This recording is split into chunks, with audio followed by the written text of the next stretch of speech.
Ang mga tao sa mundong ito ay nag-aalaga ng mga hipon sa lava.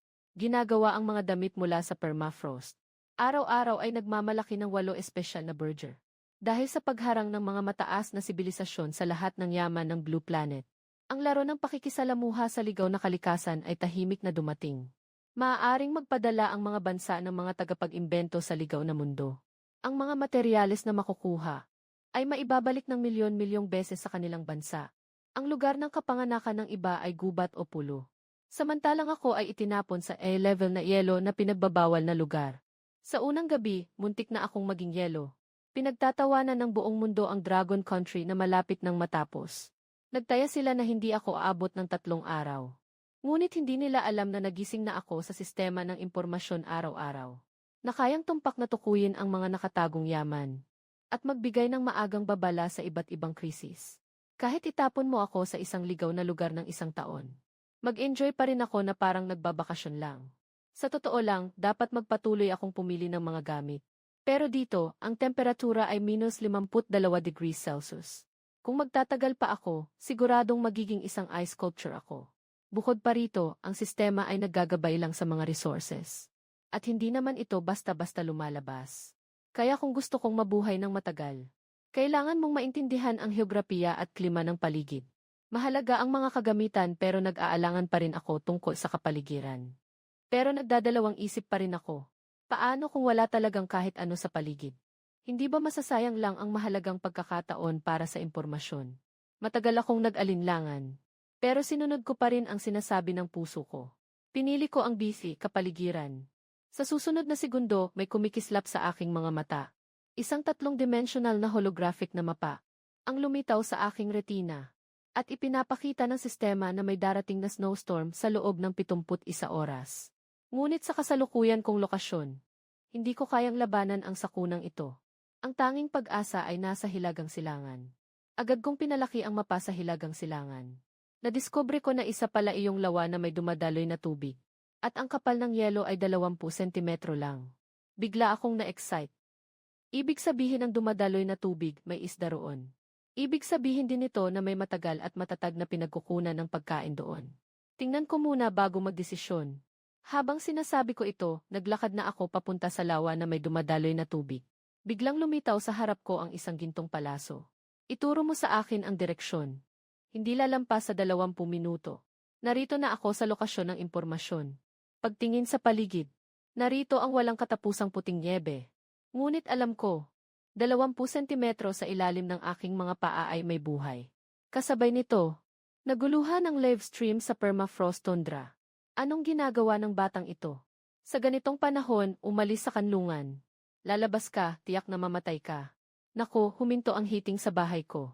Sabi ay kulang ang mga yaman ng komunidad. Maaari bang tumulong ang mga pioneer? Tama na, pupunta ako sa live stream ng mga nasa huli.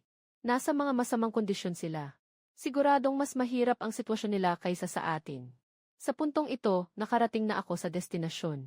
Ayon sa mga tagubili ng sistema ng impormasyon. Pagkatapos makahanap ng magandang posisyon, kinuha ko ang haluang metal na pala, at buong lakas na tinamaan ang mahina na bahagi ng yelo. Ngunit nakita ko lamang ang pagsabog ng maliliit na piraso ng yelo. Mabilis na nangangalay ang aking braso. Ang mga daliri ko ay naninigas na. Ngunit hindi ko nagawang huminto. Dahil kapag huminto ako, ang pawis ay magiging yelo. Sa oras na iyon, mahuhulog ako sa estado ng hypothermia. Doon talaga ako matatapos. Kumagat ako sa dila ko. Magpakatatag. Isang hampas, isang hampas. Tumpak na tumama sa iisang lugar. Nang akala ko ay hindi ko na kaya at malapit na akong mawalan ng malay. Biglang sumabog. Nabasag ang yelo. Ang itim na tubig ng lawa ay biglang sumabog sa aking mukha dahil sa pressure. Bigla akong umatras ng isang hakbang. Bumagsak sa lupa. Grabe, talagang nabutas. Buti na lang mabilis akong umatras. Kung hindi, nahulog na sana ako. Ang batang to, parang makina ng pagbabarena. Ang nagyayelong lawa, hindi ba parang stagnant na tubig lang? May isda pa kaya doon? Huwag mong gamitin ang mababaw mong kaalaman para husgahan ang mundong ito. Hindi mo ba alam na may nahuli ng hipon sa loob ng lava? Paano kung mabuksan mo ito? Ano ang gagamitin niya para manghuli ng isda? Sa tanong na ito, parang binuhusan ng malamig na tubig ang mainit na usapan. Pero ngayon, puno ako ng kumpiyansa. Habang pinagmamasdan ko ang buhay na tubig sa harap ko. Hindi ako nagmadaling kumilos, kundi tahimik na naghihintay ng tamang pagkakataon. Kapag may isang itim na isda na lumangway sa ibabaw ng pala, bigla kong itinaas ang pala sa aking kamay. Sa susunod na segundo, ang isang buong itim na isda ay nahagis sa ibabaw ng yelo. At tiningnan ko ang isdang itim na kasing haba ng braso. At nakaramdam ako ng ginhawa, kasabay ng pagdapo ng pagkahilo. Kasunod nito, tumunog ang sistema sa aking tainga. Babala, ang satiety ng Pioneer ay bumaba na sa 5 puntos. Hindi pwede, kailangan ko munang magdagdag ng enerhiya ngayon. Yung mahabang paglalakad kanina at marahas na pagbasag ng yelo. Umabot na sa sukdulan ang katawan ko. Agad kong kinuha at kinain ang kalahating piraso ng Silver Star na jerky. Nakuha ko ito noong kaka-activate ko pa lang ng intelligence system.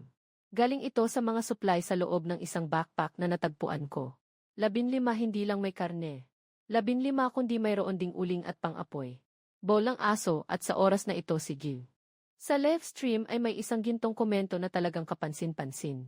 Bolang aso, ang ganitong estratehikong material na pilak. Bolang aso ay siya pang kinain. Talagang isang pag-aaksaya ng yaman. Bolang aso. Hindi ba dapat upload ang dog bowl sa gobyerno?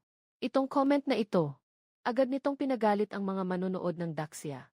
Sino ang tumatahol dyan? Si Zhang Yu ang nakahanap niyan sa sariling sikap. Bakit hindi siya pwedeng kumain? Kung hindi nga naman mabubusog, paano makakapagtrabaho? Umakyat ka pabalik sa live stream ng paanang palanggana. Wala kang welcome dito. Habang nilulunok ang karne, isang daloy ng init ang sumalubong sa aking katawan. Tumaas din ang antas ng kabusugan ko sa 48 puntos. Pinagpag ko ang aking mga kamay na nagyelo. Matapos mawala ang lamig, agad kong kinuha ang haluang pala. Muli akong umupo sa tabi ng yelo. Handa na akong samantalahin ang pagkakataon habang mainit pa. Gamit ang aking walang kapantay na sigasig. Tutulungan ko ang mga isdang ito na makalayo sa malamig at madilim na lawa. Sa wakas, dahil sa aking matyagang paghihintay, isa na namang bakal kaliskis na itim na isda ang matagumpay na naiahon ko. As mangingisdang ito, nag-ice fishing pala. Nakakahuli siya ng 2 isda gamit lang ang pala. Grabe, nababaliw na yata siya. Makakapasok sa ligaw ng mga manlalakbay. Ay mga mahusay na mamamana at dalubhasang mangingisda. Ngunit si Zhang Yu na ganito kagaling manghuli ng isda ay talaga namang kakaiba. Habang nagugulat ang mga mangingisda, ako ay nakahuli ng isang itim na isda na may bakal na kaliskis. Ngunit tila natapos ang aking swerte. Sa susunod na kalahating oras, wala akong nahuli. Marahil ay masyado akong maingay at natakot ang mga isda. O baka ang oxygen sa tubig ay saturated na. Ang mga anino na dati nagtitipon sa bungad para huminga, ay biglang nawala lahat. Pero ayaw kong sumuko. Habang ang katawan ko ay nagsisimula ng manigas sa paghihintay, biglang may kumikislap na pilak sa ilalim ng madilim na tubig. Agad kong itinaas ang kamay. At ang pala ay eksaktong naiangat siya sa ere. Isang kakaibang isda ang nahulog sa yelo. Ngunit sa oras na bumagsak ang pilak na isda, gumamit ito ng buntot nito para hampasin ang yelo. At pagkatapos ay tumalo ng mataas. Habang papalapit na ito sa butas, hinampas ko ang haluang metal na pala sa harap. At ang pilak na isda ay nahampas papalayo sa yelo. Sa mga sandaling iyon, nagbigay ng abiso ang sistema ng pambansang kapalaran. Binabati ang host sa pagkakaroon ng isang piraso ng ice silver column fish. Pagkain nito ay makabuluhang magpapalakas ng kakayahang labanan ang lamig. Pagkarinig dito, ako'y biglang natuwa. Ay, hindi na sayang ang aking pagod sa mahabang panahon. Wah, natakot ako. Sa oras na ito, ang mga komento sa live stream ay nahulog sa maikling katahimikan. Namatay ako, agad itong sumabog. Wah, natakot ako. Kakatakot naman iyon. Ito ang tinaguri ang bawal na lugar ng buhay ng tao, ang permafrost tundra. Mabilis na naisip ng ilan ang mga hindi kanais-nais na nangyari dati. Nasaan si Yamamoto Ichiro? Bakit hindi na siya nagsasalita? Ngunit nanatiling matigas ang kanyang paninindigan. Yethe, swerte lang iyon. Kung may kakayahan, hayaan siyang makahuli ulit ng isa. Nahuli ko na naman ang isdang yelo na pilak. Sa sandaling ito, tinitingnan ko ang 5 isda sa lupa. Nagpasya akong umuwi muna. Medyo mahirap ang daan pabalik. Ang dating hangin sa gilid ay naging hangin sa harap. Bawat hakbang ay pakikipaglaban sa mabagsik na kalikasan. Pero bago pa bumaba ang temperatura ng katawan ko sa delikadong antas, nakarating pa rin ako sa bunganga ng kuweba. Grabe, ang lamig. Sumandal ako sa pader ng nyebe at huminga ng malalim ng matagal. Doon ko lang naramdaman na unti-unting bumalik ang pakiramdam sa naninigas kong mga daliri. Pagkatapos, nanginginig ang kamay kong kinuha mula sa dibdib ko ang mataas na enerhiyang mineral. Sa mahina pang liwanag, hinati ko ito sa 4 na piraso. Basta't mapanatili ko lang ang temperatura sa higit sa 0 degree. Hindi ako mamamatay sa lamig. Sa ganitong paraan, kaya ko pang tumagal ng 7 o 8 araw. Kapag medyo malambot na ang katawan ng isda, diretso kong binuka ang tiyan ng isang eye silverfish. At inilagay ito sa aloy spatula para grill. Ngunit habang inihahanda kong baligtarin ito, biglang nagising ang isa pang eye silverfish. Matinding bumangga ang buntot nito sa lupa. At tumalon ito gamit ang puwersa. Bumuka ang bibig nito at tumalon patungo sa aking mukha. Hindi ko namalayan, itinaas ko ang aloy spatula na ginagamit ko sa pag-ihaw ng isda. Malakas kong pinalo ito sa ulo ng isda. Hindi ko na hinayaang makawala. Muli kong ginamit ang lakas ng aking pulso. At tuloy-tuloy kong tinanggal ang ulo ng isda gamit ang spatula. Talagang ibang klase ang isdang ito mula sa wild. Kahit nasa lupa na, buhay pa rin. Ang enerhiyang taglay ng aktibong isdang ito ay siguradong hindi mababa. Pagkatapos ay ibinalik ko ang isdang nahulog sa lupa sa apoy. Ilang minuto mamaya, isang amoy na hindi maipaliwanag, ay nagsimulang kumalat sa butas ng lupa. Wala na akong pakialam sa init. Kinuha ko ang isang piraso ng isda at isinubo ito. Pagkatapos ay isang daloy ng init. Ang mabilis na nagpaalis na natitirang lamig sa aking katawan. Nagbigay ng abiso ang sistema sa oras na ito. Ang aking kabusugan at kakayahang labanan ang lamig ay parehong tumaas ng malaki. Talagang karapat-dapat na bihirang yaman ito. Kahit paano mo lang ay ihaw, pilak na bituin agad ang antas ng pagkain. At ilang subo lang ang kinain ko, ganito na agad ang epekto. Muling tumingin ako sa isdang eye silver pilyar na napatay ko. Maari ko munang i-upload ito sa bansa. Bigyan ng bagong lasa si tatay, nanay at bunso. Nang maisip ko ito, inilagay ko ang kamay ko sa isdang yelo. Kumpirmadong upload ang mga supply ngayon. Pagkatapos, narinig ko ang boses ng sistema ng pambansang kapalaran. Tagapagsimula ng Daxia, Zhang Yu. Nag-upload ng isang piraso ng isdang yelo. Ang supply na ito ay isang bagong uri na unang na-upload. Kasalukuyang kinakalkula ang multiplier ng pambansang kapalaran. Nang makita ko ito, hindi ko maiwasang maging sabik. Talagang na-trigger ang pagkalkula ng mga materyales. Ayon sa mga kilalang impormasyon ng Blue Star, ang pagkalkula ng mga materyales. Ang mga materyales mula sa mabangis na lupa ay nahahati mula sa A-level na basura hanggang sa A-level na alamat. Kabuang nahahati ito sa 5 na antas. Mas mataas ang antas. Mas mababa ang multiplier ng mga ibabalik na materyales. At sa pagkakataong ito, nagsimula nang magalit ang mga numero sa liwanag. Binabati kita sa pag-trigger ng pambihirang material na kritikal na gantimpala. Ang multiplier sa pagkakataong ito ay 1,0,0,0,0 beses. Ang material na ito ay direktang ilalagay sa opisyal na reserbang bodega ng Dakilang Xia. Bago ko pa man ma-recover mula sa nakakatakot na numerong ito, dumating ang pangalawang paalala. Binabati kita, tagapag-imbento, sa iyong unang pag-upload ng yelo pilak na haligi ng isda. Kumuha ng espesyal na gantimpala na survival blind box. Pumili ng antas ng blind box na nais mong is-drop. 3 virtual na kahon na naglalabas ng iba't ibang liwanag. Nakatagilid sa aking harapan. Nang makita ko ito, bigla akong humingal. Talagang nag-trigger pa ng espesyal na gantimpala. Kung ito ay nasa ibang tao, siguradong pipiliin nila ang mas ligtas na karaniwang antas o bihirang antas. Pero may cheat ako, anong ikinakatakot? Nang maisip ko ito, agad akong pumili ng legendary blind box. Ngunit sa loob ng ilang sandali, nagbigay ng abiso ang sistema na ang legendary survival blind box ay naihulog na. At pinigilan ko ang sarili kong lumabas at maghanap. Patuloy kong tiningnan ang national ranking. Sa puntong ito, ang pangalan ko ay pumasok na sa top 100 sa buong bansa. Talagang ikinagalak ko ito. Mas mataas ang ranggo ng mga tagapagsimula. Mas maganda ang trato ng bansa sa kanilang pamilya. Basta't magpursige akong sumulong. Maaaring makakuha ng espesyal na yaman para sa paggamot ng kapatid na babae. Para sa kanyang sakit sa mata. Dito, muling umingay ang sistema ng abiso. Binabati ang tagapagsimula sa pagpasok sa top 100. Kung mananatili sa listahan sa susunod na buwan. Gantimpala, isang bote ng pangunahing likidong pampalakas. Pwede nitong palakasin ang kabuang kalusugan. Talagang mas maganda ang gantimpala kapag mas mataas ang ranggo ng mga tagapagbukas. Mas maganda ang dagdag na gantimpala. Pagdating ng 3 buwan, makakapasok na ako sa kabuang listahan ng mga survivor. Kasama doon ang ranggo ng lahat ng mga tagapagbukas na nakaligtas noon. Mas magiging masagana pa ang mga gantimpala. Nang mawala ang kasiyahan, tumingin ako sa mga numero sa aking panel. Normal lang.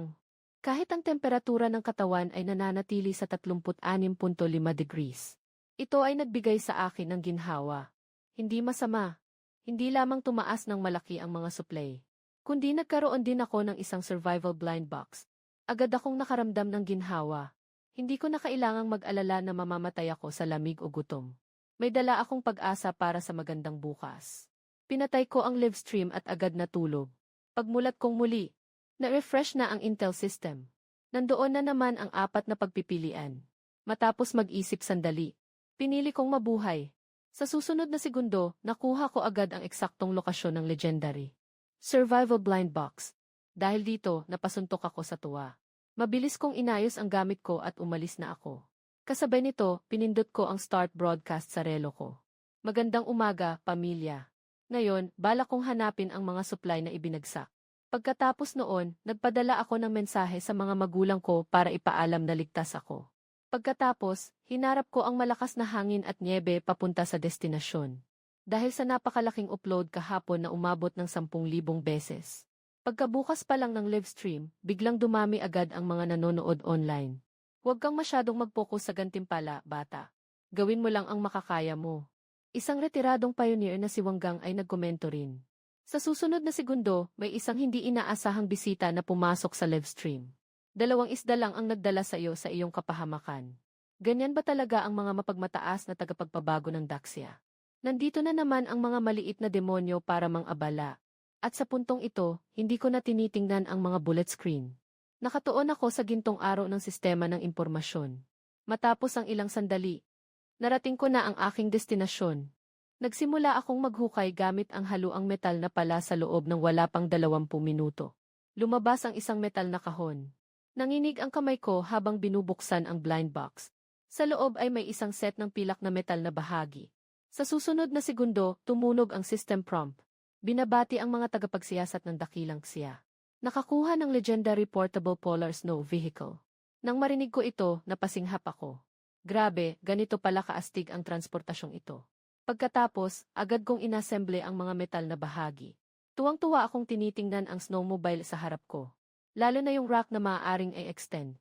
Talagang nakalalaya ito sa aking mga kamay. Pagkatapos, sinubukan ko ang lakas ng snowmobile. Napakakinis ng takbo nito palabas. Sa oras na iyon, nagulat ang mga manonood sa live stream. Gusto ko rin ng ganitong astig na sasakyan. Pwede pa bang magparehistro ngayon? Siyempre naman. Pero una, kailangan mong maging isang pioneer at maglanding sa permafrost tundra. Mahirap ito.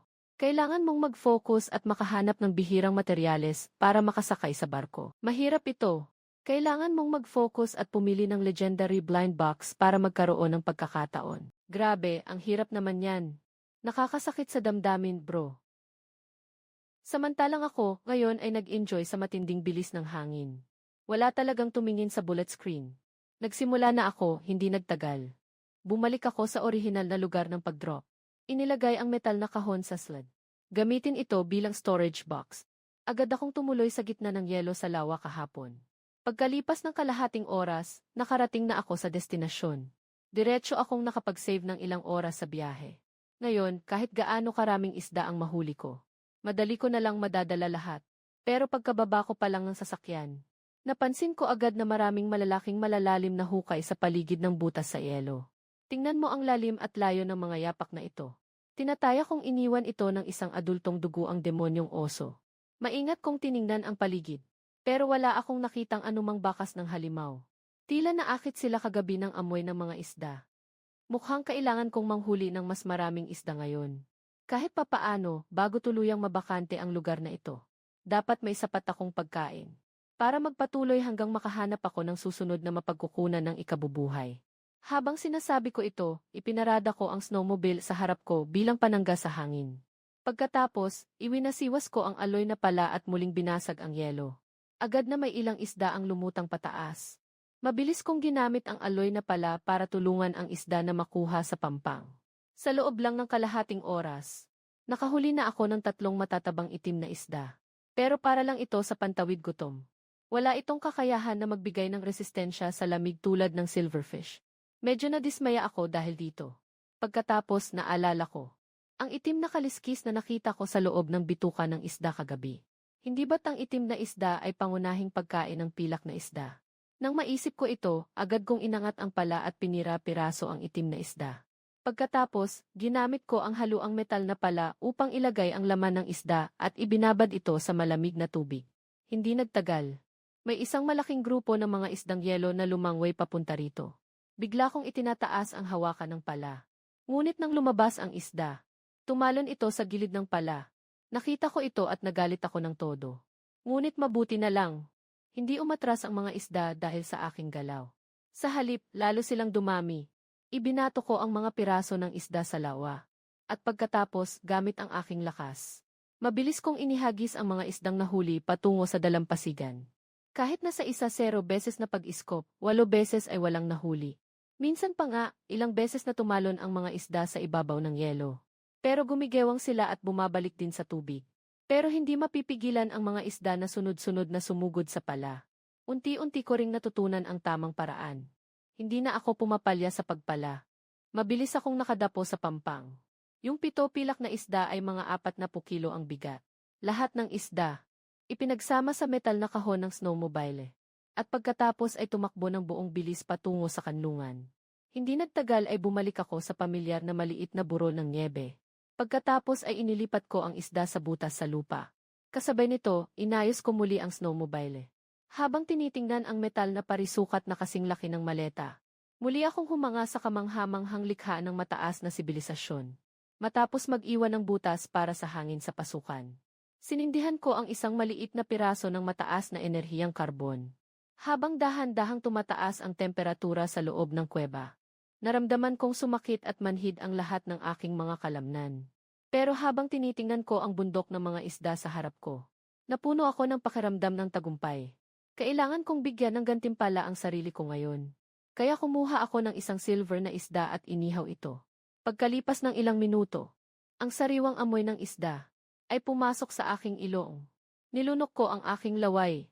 Sobrang bango nito. Matapos ang pagsipsip ng bagyo, ang aking kakayahang labanan ang lamig ay tumaas ng 20%. Mukhang maaari pang tumaas ito sa hinaharap. Agad akong nakaramdam ng kasabikan. Matapos ang kaunting pahinga, ginawa ko ang natitirang isda bilang inihaw na isda. Upang mas madaling maiimbak, sinikap kong gawing tuyo ang bawat isda. Noong lumabas ang tunog ng sistema, may 5 minuto na lang bago matapos ang pag-upload ng mga materyales sa araw na ito. At habang tinitingnan ko ang bundok ng isda sa harapan ko, ako'y nahulog sa malalim na pag-iisip. Sa totoo lang, malaki ang ani ngayon. Dapat mas marami tayong madala sa bangka.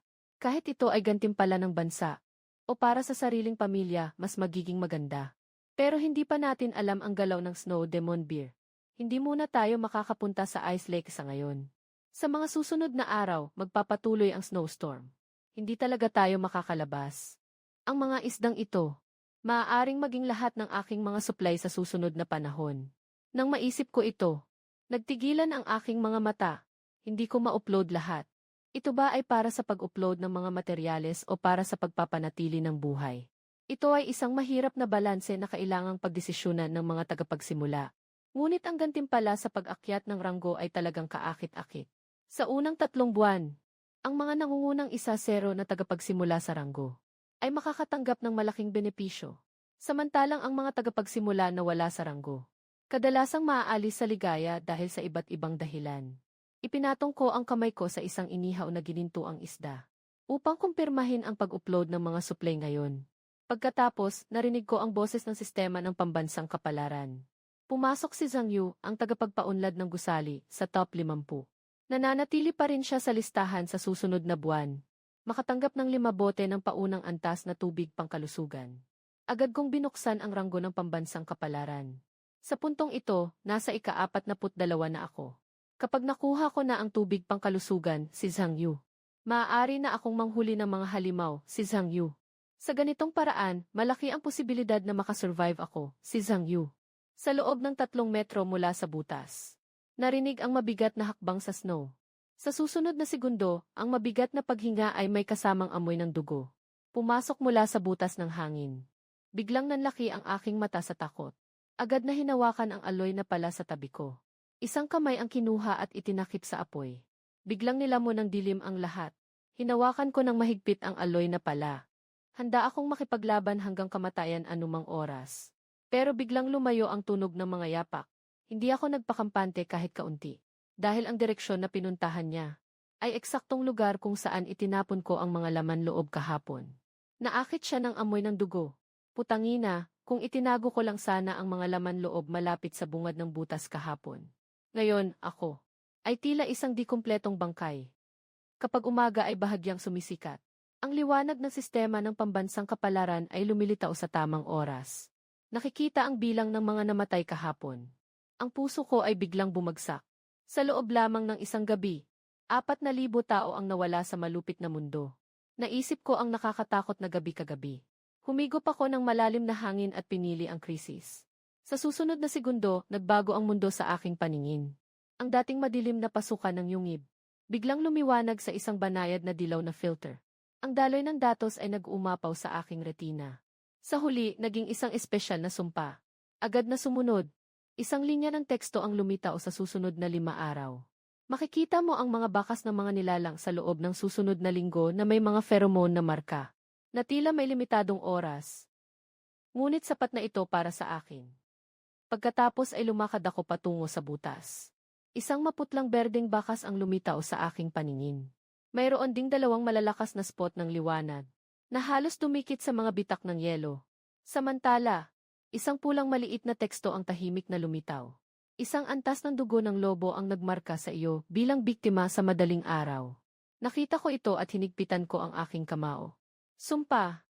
Ang dugo ng lobo ay karaniwang halimaw na manghuli sa mga ligaw na lugar. Ang mga ligaw na lobo sa mundong ito ay mas tuso. Kapag nahuli na, kahit hindi ako mamatay, tiyak na masaktan ako. At ngayon, wala akong kahit anong sandata. Wala akong paraan para makipaglaban sa mga lobo. Talagang hindi na ako makakapagtagal dito.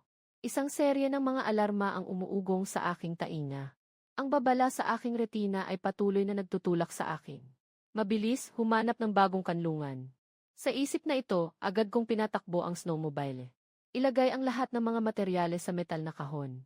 Kapag handa na ang lahat, nagsimula na rin ang aking live stream. Grabe, ang dami nito. Lahat ay mga silver star na pagkain. Parang hindi pa ako nagising. Ano bang balak ng Diyos na ito? At hindi ko nakita ang nilalaman ng mga bullet shot. Diretso akong sumakay sa snowmobile at pumasok sa malawak na buhos ng nyebe. Hindi nagtagal. Bigla akong bumagal. Sa espesyal na pananaw ng impormasyon sa krisis. Sa kaliwang harapan sa dalisdis ng nyebe, may lumilitaw na isang napakahina na dilaw na bakas. Tuwid itong bumaba sa isang butas na kalahating metro ang lalim. Nang unti-unti nang lumapit ang aking snowmobile. Isang linya ng maliliit na titik ang lumitaw sa landas. Nakita ko ito at kumilos ang aking Adam's apple. Saktong gusto ko nang kumain ng karne. Sinundan ko ang landas at natagpuan ang taguan ng snow mouse. Sa loob ng live stream, maraming manonood ang nakilala sa kanya. Mag-ingat ka, Diyos ng laro. Huwag mo siyang isipin na basta daga. Pero napakabangis ng ugali nito. Ang lakas ng kagat nito ay kayang kagatin at putulin ang daliri ng isang adulto. Kahit ang snow leopard, hindi nito kinatatakutan. Boss, mag-ingat ka. Huwag kang padalos-dalos. Nang marinig ang babala ng mga kasama, biglang kinabahan ang lahat sa live chat. Pero ako, ginamit ko ang pinakamatalas na gilid ng pala. Hinampas ko ng mabuti ang ulo ng snow mouse. Diretso kong pinatay ito habang natutulog. Agad kong hinawakan ang kanyang batok. At umagos ito. Grabe, ang bigat.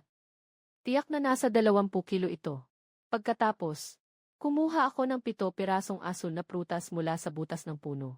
Kahit na nakabaon sa permafrost ng mahabang panahon, ang mga prutas na ito ay nananatiling matatag ang balat. At biglang nag-init ang mga manonood sa livestream. Grabe, ito ay ice blue flower fruit. Sa mga malamig na rehiyon, ang ganitong sariwang prutas ay mas mahalaga pa sa ginto. Naglalaman ito ng napakataas na konsentrasyon ng bitamina at enerhiya. Ang swerte talaga ng Diyos. Huwag nang pag-usapan ang livestream. Pati ako ay namamangha sa swerte. Hindi lahat ng higanting snow mouse ay may ganitong karaming inventaryo. Ngunit ito rin ay nagpapakita na ang impormasyon tungkol sa krisis ay napakahalaga sa akin. Ipinagpag ko ang mga snow mouse at berry sa likod ng sasakyan. At tinanggal ang alikabok sa aking mga kamay bago nagpatuloy. Sa oras na ito, sa ikatlong sentro ng impormasyon ng Blue Star, bilang tagamasid, si Liu Fifi, ay nagulat ng aking kasalukuyang sitwasyon. At nagutos ang pinuno ng Intelligence Bureau na si Tan King, na itaas ako sa antas ng Seed Level Pioneer. Ang aking mga magulang at kapatid na babae ay dinala rin sa pangunahing lugar ng pag-aayos sa kabisera. Hindi lamang nakakuha ng maraming mapagkukunan ng pagkain, kundi binigyan din sila ng 30,000 yuan na gantimpala. At sinimulan na rin ang plano ng pagsusuri para sa tagapagsiwalat. Dapat mong malaman, sa bawat batch ng mga pioneer mula sa bawat bansa, iisa lang ang pwesto para sa tagapagsiwalat. Ito ay isang natatanging patakaran na iniwan ng mas mataas na sibilisasyon. Napakahalaga ng papel nito para sa susunod na yugto. At lahat ng ito ay hindi ko alam. Patuloy pa rin akong naglalakbay para maghanap ng masisilungan. Sa sandaling ito sa aking mapusyaw na gintong tanawin, bawat ilang daang metro, makikita ang isang espesyal na mapusyaw na dilaw na bakas, na sumisiksik sa lupa, sa loob ng maikling kalahating araw na paglalakbay. Nakakita ako ng hindi bababa sa 20 na lugar ng yaman. Ito ay talagang hindi ka pani-paniwala. Basta't makahanap ng isang ligtas na kanlungan para makatawid sa puting sakuna. Narito ang walang katapusang imbakan ng yaman. Hindi ko namamalayan, umabot na sa kalaliman ng gabi. Matapos ang isang araw ng paglalakbay, hindi ko natagpuan ang angkop na kanlungan. Kaya't inayos ko ang aking snowmobile at naghukay ng isang maliit na lungga sa nyebe. Ngayon, hindi ko balak magulat ng mga supply. Ang mga pagkaing ito ang aking lifeline. At pagkatapos ng isang araw na paglalakbay, wala nang impormasyon tungkol sa paligid sa aking retina. Hindi sulit ang maglakbay sa gitna ng gabi. At kailangan ko nang magpahinga upang makabawi ng lakas. Pagdating ng susunod na araw kapag nag-refresh ang sistema ng impormasyon, diretso kong pinili ang kapaligiran. Sa retina, muling ipakita ang kulay ginto na 3-dimensional holographic na mapa. At dahil sa suporta ng sasakyan, pinalawak ang saklaw ng mapa sa 0 kilometro. Napansin ko na may mga koordinato ng kanlungan sa mapa ngayon. Sa kaliwang bahagi, 5 kilometro ang layo ay isang self-luminous na punto. At sa kanang bahagi, 15 kilometro ang layo, ay isang grupo na naglalabas ng kaakit-akit na kahel na liwanag. Tumingin sa nilalaman sa retina, agad kong pinili ang thermal cave. Hindi ko alam kung gaano katagal magtatagal ang sakuna. Sa oras na ito, oras na para buksan ang live stream. Grabe, totoo ba ito? Grabe, totoo ba ito? Pasok sa Global Top 10. Si Yoshen nagsimula na ng stream. Pasok sa Global Top 10. Sa ngayon, ang dami ng supply ay pasok sa top 10 sa buong mundo. Hindi ko tiningnan ang mga comments sa live stream. Nagmamaneho kami ng snowmobile habang naglalakbay sa gitna ng malakas na nyebe. Lalong lumalakas ang hangin ngayon. Halos hindi na umuusad ang sasakyan dahil sa malakas na hangin. Ipinapaalala ng sistema na 12 kilometro pa ang layo namin mula sa thermal cave. Babala sa loob ng 5 oras. Magaganap ang malawakang sakuna. Kasalukuyang temperatura, -50 degrees Celsius. Nang marinig ko iyon, pakiramdam ko'y nagielo ang aking dugo. Sa oras na ito, hindi na kayang suportahan ng aking katawan ang patuloy na pag-usad. Matapos mag-isip ng kaunti, kumuha ako ng Silver Star na inihaw na isda mula sa aking bulsa. At kumain ng 3 piraso. Sa puntong ito, naguluhan ang lahat ng mga manonood sa live stream. Grabe, kumain siya ng 3 piraso. Sobrang puno na siguro siya. Nabaliw na ba siya? Iyan ay Silver Star level. Ang isang iyon ay makakapagpalit ng daan-daang bahay para sa buhay. Ngunit sandali lamang. Naramdaman ko ang isang agos ng init na sumabog sa aking katawan. Ang balat ko ay naging pula. Maging ang puting usok ay lumabas na nakikita ng mata. Sa susunod na segundo, narinig ang abiso ng pambansang sistema. Binabati ang mga tagapagsimula sa pagkamit ng sukdulang kakayahan sa pagtitiis ng lamig. Kumilos ka na. Nang marinig ito, sumigaw ako ng malakas. Biglang bumilis ang bilis ng snowmobile sa ilalim ko. Pinasok nito ang hangin sa harap ko. Sa sandaling nag-accelerate ako muli. Awang-awa akong lumingon pabalik. Nakita ko ang ilang kilometro sa likuran. Ang puting pader na daan-daang metro ang taas ay dumarating na parang bagyong. Natahimik na itinutulak ako palayo. Na tila nagiging konkreto ang sakuna. Hinahabol niya ang aking anino. Sa sandaling ito, ang screen ng live stream ay puno ng salitang tumakbo ka. Biglang umabot sa aking tainga ang nakakabinging alarma. Sa mga sandaling iyon, tumingin ako sa mga yelo na lumilipad sa hangin. At nakita ko sa unahan ang isang malaking bato na nakaharap sa hangin, na may bahagyang liwanag na kahel na lumalabas mula sa ilalim. Iyon ay geothermal. Kasabay nito, nanonood si Liu Fifi ng Intelligence Bureau sa aking live stream, na may malungkot na ekspresyon sa mukha. Noong nakaraang buwan, tinamaan ang bansang parola ng isang B-level na sandstorm. 3 elite na sundalo ang tuluyang nawala, ni Buto wala nang natira. Pero ang kinakaharap ni Zhang Yu ay mas malupit na puting sakuna. Ayon sa mga datos, halos wala siyang sansang mabuhay. Si Tan King na nakaupo sa harap niya. Malakas na pinukpok ang mesa. Hindi mapapahamak si Zhang Yu. Kakaangat lang niya ng ultimate na pisikal na anyo. May pag-asa pa. At sa mga sandaling iyon, 400 metro pa ako mula sa yungib. Ngunit ang bagyo sa likuran ko ay humahampas na. Ang malaking pagkakaiba ng presyon ng hangin ay halos nagpaligaw sa akin. Agad-agad, naramdaman kong parang may nagtulak sa likuran ko. At pagkatapos ay halos lumipad akong kasama ng sasakyan. Tinititigan ko ang kuweba na napakalapit na. Bigla kong iniikot ang manibela. Ginamit ko ang inersya para sumugod sa bitak. Sa susunod na segundo, tumagilid ako kasama ang motorsiklo sa niebe. Pero ang kaba sa dibdib ko ay biglang nawala. Sa wakas, nakaligtas ako. Pero ang hindi ko alam, ay tuluyan nang nabaliw ang mga nanonood sa live stream. Actually, hindi, ang mga bullet chat sa live stream ay talagang nagwawala na. Nakaligtas ako. Kailangan kong... Grabe, hindi ko nga kayang tumingin kanina. Hindi makapaniwala na nakaligtas ang Diyos. Naiyak ako, mga kapatid. Ngunit sa oras na iyon, may mga bullet chat mula sa bansang Sakura na dumating. Siyempre, hindi pwedeng palakasin ng mga manonood. Bumalik sila sa pamamagitan ng internet at nagmura. Si 3K05326, bumalik sila sa pamamagitan ng internet at nagmura. Sino ang mag-sponsor sa akin? Isang pondo para sa tiket. Sino ang mag-sponsor sa akin ng pondo para sa tiket sa eroplano? Pupunta ako roon at dadalhin siya. Sino ang mag-sponsor sa akin ng pondo para sa tiket sa eroplano? Pupunta ako roon at dadalhin sila. Ngunit sa gitna ng paparating na sigawan, biglang may malakas na tunog mula sa labas ng live stream. Iyon ang tunog ng bagyo na tumama sa mga bato. Agad na sumunod ang mga matutulis na yelo sa ilalim ng malamig na temperatura at malakas na hangin. Sobrang dami ng matutulis na yelo. Mula sa butas, mabilis na lumalaki papasok. Sa mga pader ng bato at lupa, na mabilis na kumakalat papasok sa lalim sa mata ng tao. Sa wakas, sila ay bumangga sa patuloy na umaagos na pinagmumulan ng init sa loob ng yungib. Ang mga dulo ay nagsimulang huminto at matunaw. Pagkatapos ay tuluyang tumigas, na bumubuo ng isang semi-transparent ngunit kahanga-hangang pintuan ng yelo.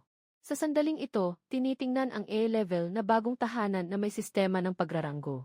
Tinatayang ang sukat ay lumampas na sa 500 metro kwadrado. Ang kisame ay higit sa 10 metro ang taas. Ngunit sa sahig, nagkalat ang mga piraso ng bato. At mga nakabukol na bato. Medyo mahirap makalakad. Sa oras na ito, yumuko ako at maingat na tiningnan ang mga halaman sa bulwagan. Nakita kong may mahinang puting ulap na lumulutang sa loob ng yungib. Mga patak ng tubig na umaagos mula sa bitak sa mataas na pader ng bato. Na nagiging isang maliit na sapa sa lupa. Na dumadaloy patungo sa madilim na hindi kilalang bahagi ng yungib. Ngunit hindi ako agad pumasok sa kailaliman.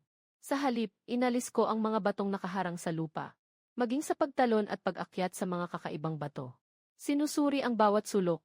At sa loob ng live stream, maraming dayuhang manonood na unang beses dito. Ay namangha sa bilis at galing ko. Wow, ang lakas ng core ng taong Daxia na ito.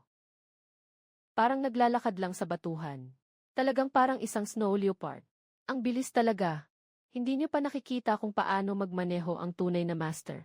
Ay 2019, hindi niyo pa nakikita kung paano magmaneho ang tunay na master 20,300 at 33. Ang dakilang Diyos ang pinakamabilis na lalaki sa Daxia. Hindi napigilan ng mga manonood sa Daxia na magbiro sa barrage.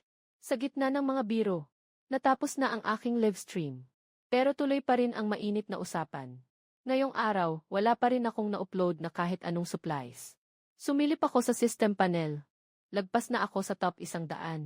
Hindi ko lang inasahan na umabot na sa 300 ang aking kasiyahan sa pagkain. Sa hinaharap, kailangan ko na lang kumain ng mga halimaw o mas mataas na kalidad na pagkain. para patuloy na mapalakas ang aking katawan. Habang ako'y nag-iisip, isang mainit na hangin na may matinding amoy ng ammonia ang sumabog mula sa kailaliman ng yungib. Binuksan ko ang aking krisis na pananaw. Nakita sa itaas ng kanlungan na ito, na puno ng mapusyaw na pulang mga bakas. Lahat ng ito ay mga ikalawang antas na madilim na sumpa. At natutulog pa. Kahit na ang kanilang dumi ay makakagawa ng pulbura. Pero wala akong armas. Kapag kumilos, tiyak na magigising ang mga paniki na natutulog dito. Sa harap ng ganitong grupo ng mga lumilipad na halimaw, ang tanging kahihinatnan ko ay maging tuyong bangkay. Wala pa akong maayos na sandata. Sobrang hirap ko talaga. Pagkatapos maglabas ng hinaing, umatras ako pabalik sa masariwang bahagi ng bulwagan. Inayos ko ang mga gamit at nagpahinga. Matapos ang isang gabing pahinga, ang aking pisikal na kondisyon ay bumalik na sa ruro. Dahil nakapag-ayos na ako, ang kailangan kong gawin ay linawin ang kabuuan ng aking basement. Kaya't batay sa na-update na sistema ng impormasyon, pumili ako ng kapaligiran.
Pagkatapos ay kinuha ko ang 3 piraso ng asul na berry at dinurog ito.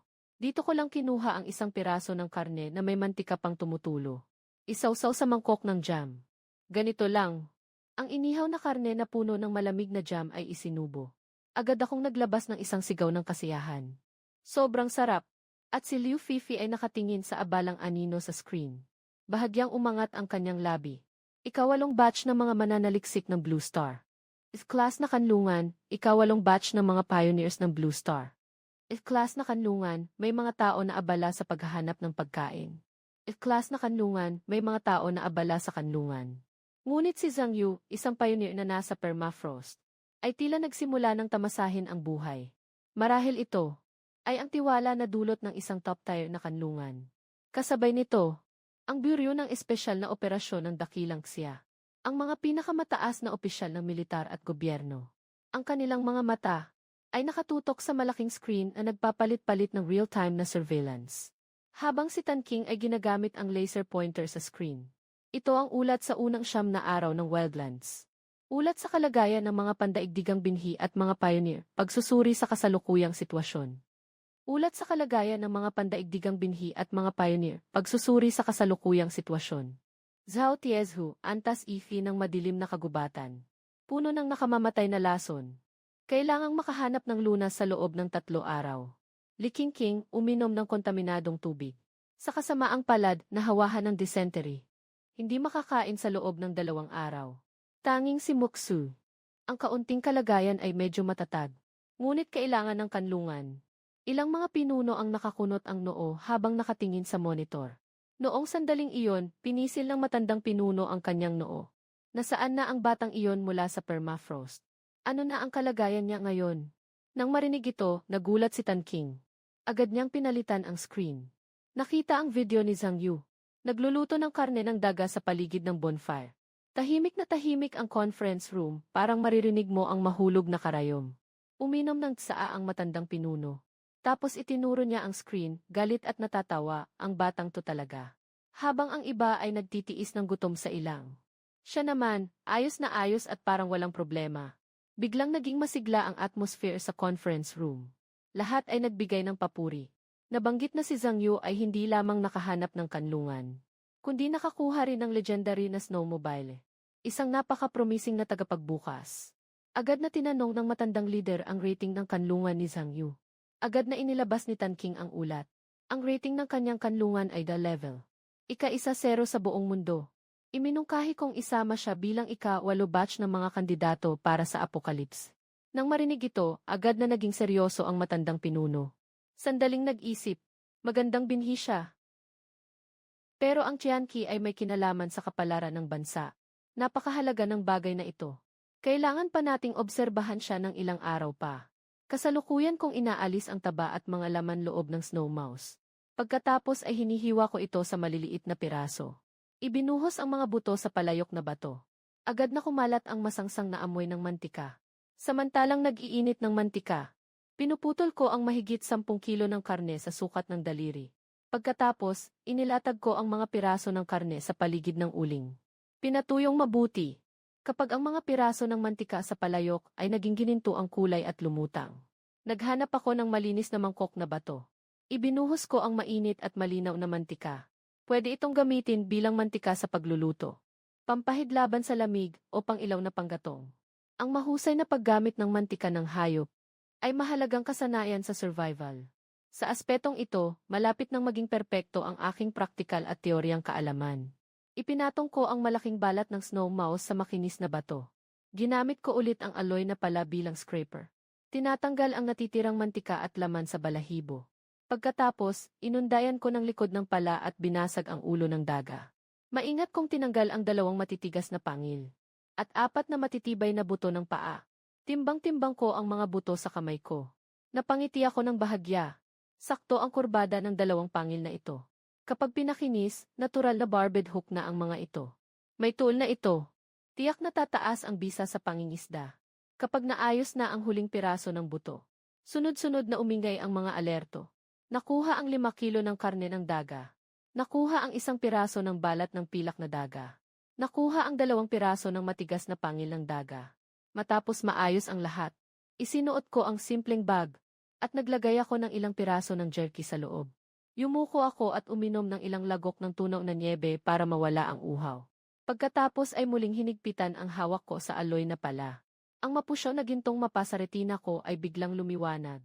Ang koordinada ng baligtad na pyramid na naglalabas ng kakaibang lilang liwanag. Tahimik akong tinatawag nito. Dahil ito ang inirerekomenda ng sistema. Kaya't pupunta ako upang mag-explore. Ang yungyung na ito ay hindi talaga mataas ang antas. Marahil may mas mahalagang kayamanan sa ibaba. Nakapagdesisyon na ako. Kaya't sinundan ko ang gabay ng mapa. Pumasok ako sa madilim na lagusan sa kailaliman ng yungyung. Ang impormasyon sa kapaligiran sa aking retina ay nagplano ng isang mapayapang asul na daan para sa akin. Kahit na ang tanging liwanag ay nagmumula sa mga asul na fungus. Maaari pa rin akong maglakad ng may kumpiyansa. Ngunit sa hangin, nagmimistulang may amoy ng amonya na hinaluan ng nabubulok na karne, na nagdulot sa akin upang hindi sinasadyang magkunot ng noo.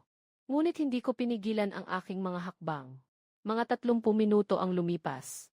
Umabot sa rurok ang masangsang na amoy. Tumingala ako at sumilip. Agad akong nanginig. Nakita ko ang napakataas na arko. Napuno ng libo-libong halimaw na nakabigti.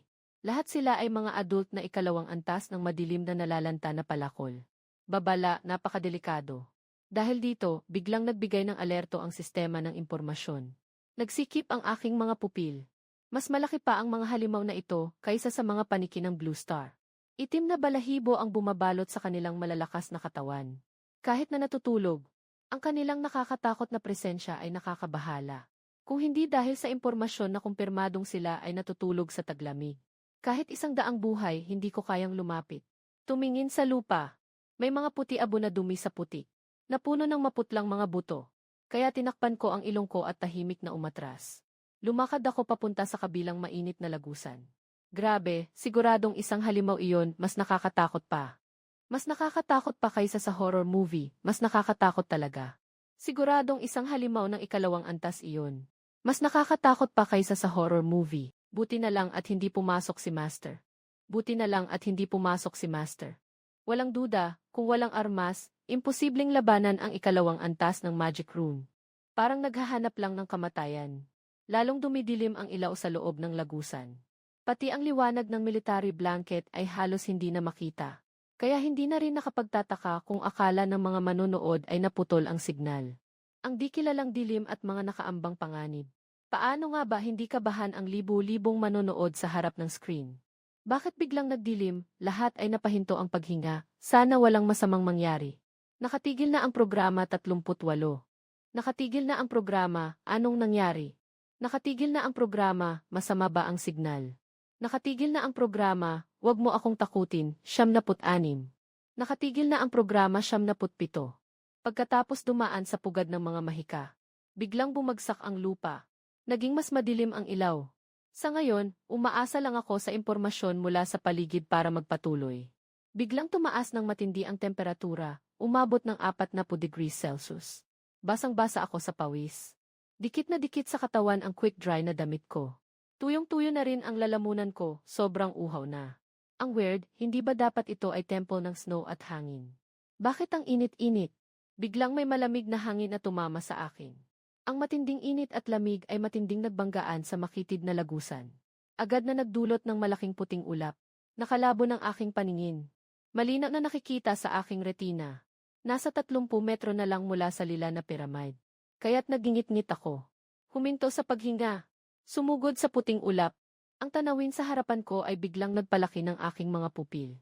Ito ay isang napakalaking underground na bilog na bulwagan. Isang madilim na ilog ang tahimik na dumadaloy sa gitna. Sa magkabilang pampang ng ilog, ay maayos na nakaayos ang napakaraming puting buto ng mga nilalang. Lahat sila ay nananatiling nakaluhod.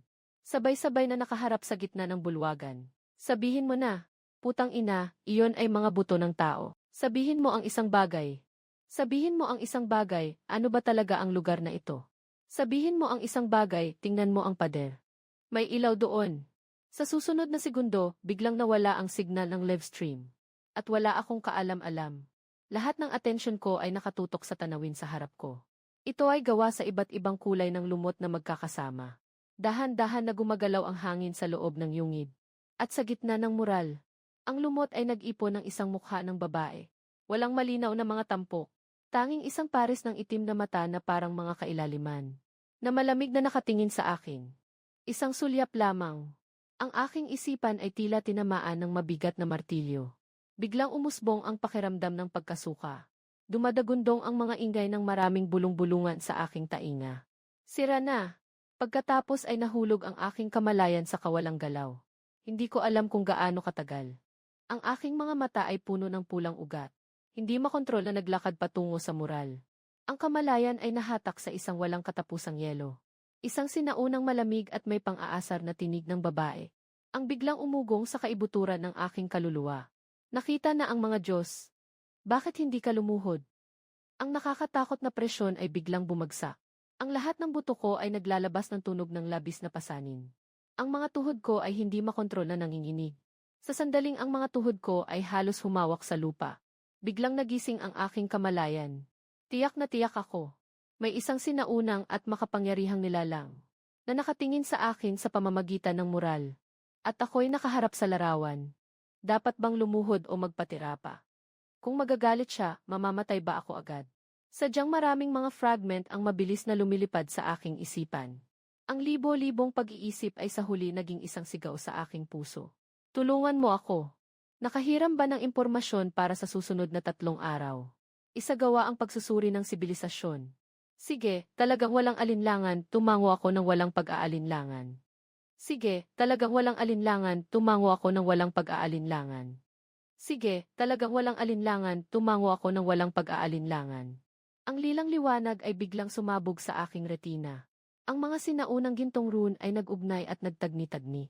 Sa huli, nabuo ang resulta ng pagsusuri. Nang makita ko ito, kinabahan ako.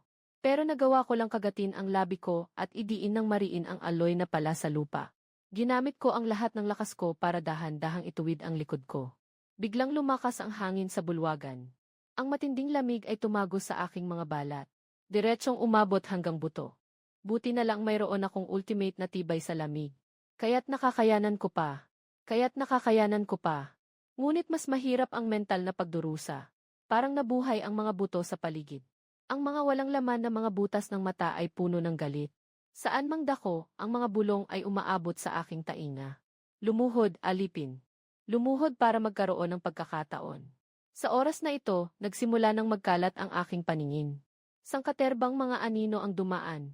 Iba't ibang nilalang mula sa mga nakaraang henerasyon ang taimtim na lumuhod dito. Umaasa na makamit ang kapangyarihan ng Diyos. Ang purpurang paalala sa aking retina ay nagligtas sa aking malinaw na pag-iisip. Kaya't kinagat ko ang aking dila upang mapanatili ang aking gising sa pamamagitan ng matinding sakit. Sa puso ay sumisigaw ng pambansang awit ng Daxia. Ang kalooban ay nagliyab sa sukdulan. Sa susunod na segundo, ang nakasisindak na presyon ay biglang nawala. Ang bulwagan ay muling naging tahimik. Agad akong humihingal ng malalim. Hindi pa rin humuhupa ang tibok ng puso. Ang hangin sa yungib ay lumipat patungo sa mural. Naging banal na puting pilak. Ang diyosa na nasa itaas ay bahagyang yumuko ng ulo. May paghangang makikita sa kanyang mga mata. Ibinuka niya ang kanyang mga kamay. Parang nagbibigay ng biyaya. Kasunod nito ay lumitaw ang abiso ng sistema. Binabati ka sa matagumpay na pagpasa sa pagsubok ng kalooban ng diyosa ng hangin at lamig. Unang serye, yumao ng taglamig. Katangian, hindi na apektuhan ng hangin at lamig. Sa sobrang malamig na kapaligiran, lahat ng katangian ay nakakakuha ng 30% na pagtaas sa banal na kapangyarihan. Kailangan ng sakripisyo ng yelo na pilak na haligi isda at yelo na pusong lotus para sa pag-angat. O atay ng dugo demonyo na oso. Agad akong naisip ang malaking bakas ng kamay sa yelo. Ang pagsubok na ito ay hindi magiging madali. Pipilitin akong manghuli ng pangalawang antas ng halimaw. Ang platino na si Changi, pipilitin akong manghuli ng pangalawang antas ng halimaw. Ang platino na si Changi, Ate Feng Shuang. Talaga bang seryoso ka, Kidibu Changi? Nasa ilalim lang ng mural na ito. Sa nakalubog na bahagi ng batong altar, nabuo ang isang batong mangkok. Ang pilak puting likido ay tumulo mula sa dulo ng daliri ng diyosa.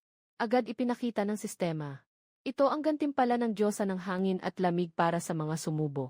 Kapag ininom, malaki ang pagbabago sa katawan ng tao. Malaki ang pagtaas ng kakayahan laban sa lamig. Nang marinig ito, agad akong lumapit at ipinasok ito sa aking katawan. Agad na sumabog ang nag-aalab na lakas. Sa loob lamang ng ilang sandali, naramdaman ko na ang aking katawan ay hindi kailanman naging kasing lakas. Pati ang lakas at sigla ay kapansin-pansing tumaas. Habang ako ay nalulumbay sa kasiyahan ng pagtaas ng lakas. Isang makapangyarihang tinig. Umabot sa puso ng lahat ng mga tagapagsaliksik ng Blue Star. Anunsyo ng Blue Star. Ikawalong batch ng mga tagapagsaliksik ng Daxia, si Zhang Yu. Nagsagawa at nakumpleto ang pagsubok ng Diyos. Itinulak ang proseso ng eksplorasyon. Natapos ang unang yugto ng kalikasan, ang mga karapat-dapat ay nakaligtas. Malapit nang magsimula ang ikalawang yugto ng labanan ng apokalipsis. Ang anunsyo ng mataas na sibilisasyon ay bumagsak. Nawala ang mga komento sa aking live stream ng ilang segundo. Pagkatapos ay biglang sumabog ang mga komento. Sobrang taas, napakataas na sibilisasyon, pagkatapos ay biglang sumabog ang mga komento, 100 taon ng anunsyo. Sobrang taas, napakataas na sibilisasyon, anunsyo ng 100 taon ng sibilisasyon. Sobrang taas, napakataas na sibilisasyon, 100 taon ng mga pinagmulan, ito na ang kauna-unahang pagkakataon sa kasaysayan ng tao, di ba? Sobrang taas, napakataas na sibilisasyon, Zhang Yu ng Daxia, Diyos ko, 100 taon ng anunsyo. Zhang Yu ng Daxia, Diyos ko. Ang pangalan ng dakilang Diyos ay umabot na sa buong mundo. Ang pangalan ng Diyos ay kumalat sa buong mundo.